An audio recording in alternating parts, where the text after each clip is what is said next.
We were just saying in the break, if you're not having fun, why are you doing it? But yeah. So that's why I don't go out in the cold. No, I'm just kidding. No, it is cold for sure. We're coming to the end of what statistically is the coldest period of the year in Maine, but it's cold. Can't really sugarcoat it. You can't sugarcoat it, and I think for people who are looking to the weekend, trying to get outside, get some plans, get something done, something probably to keep in mind as they go about their days. Yeah, and Saturday will be the better of the two for stuff like that because it won't have as much wind. I think Sunday, the wind in the afternoon and evening will be the main thing that you experience if you're out and about, in addition to the cold temperatures. We're in the teens, if not single digits, 1 below in Greenville, 6 below in Rangeley. And the skies are pretty clear. We're watching down to the south. This is the storm that'll eventually get going, and it's going to dump a lot of snow in the Carolinas. I'm thinking some places there pick up over a half a foot of snow on Saturday, which is a lot for that part of the world. It'll thump North and South Carolina on Saturday. This thing then moves to the northeast, away outside east of that 40-70 mark, which means for Maine, we're probably not going to see much in terms of snowfall. And that's because really just the geography, right? The Maine coast is a bit concave between Nova Scotia. But look at Cape Cod.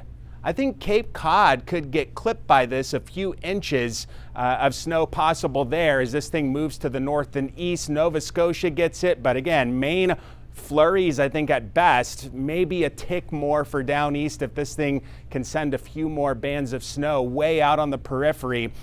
But this is a big storm. It's going to have a pretty sprawling wind field, over 1,000 miles in diameter, with 40-mile-per-hour sustained winds across this massive storm. And parts of the Maine coast will catch some of that, but it's not going to be the teeth of it. I think 30 to 40-mile-per-hour gusts near the coast, less than that inland. And then on the snow, again, it's a brush. We're not talking huge amounts, perhaps a trace along the mid-coast, Penobscot Bay, and maybe 1 to 3 inches in places like Eastport and Lubec in far down east Maine. Waves are going to get bigger. Sunday, 2 o'clock in the afternoon, not much. Watch these greens start to come in into overnight, Sunday into Monday. There could be some 10-footers off the Maine coast, which does mean that we are going to see that increase in wave activity, and that coupled with the full moon and slightly higher than average tides will mean there could be some localized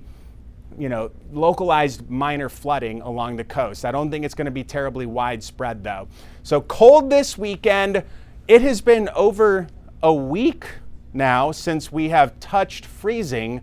We may do that. We'll flirt with it Monday and Tuesday, but prolonged period of cold weather. I was looking back just in the record books for Portland at the highest numbers of consecutive days where we don't get above freezing. Yeah. And the top 30, the low end starts at around 11 days. So we may be close to that span of time as one of the most consecutive days without hitting freezing. But we're not quite there yet. Not there yet, but if we don't get there early next week, we might get onto that list of consecutive days where we stay under freezing. Anyway. Plenty of time. Yeah. Thanks, Alan.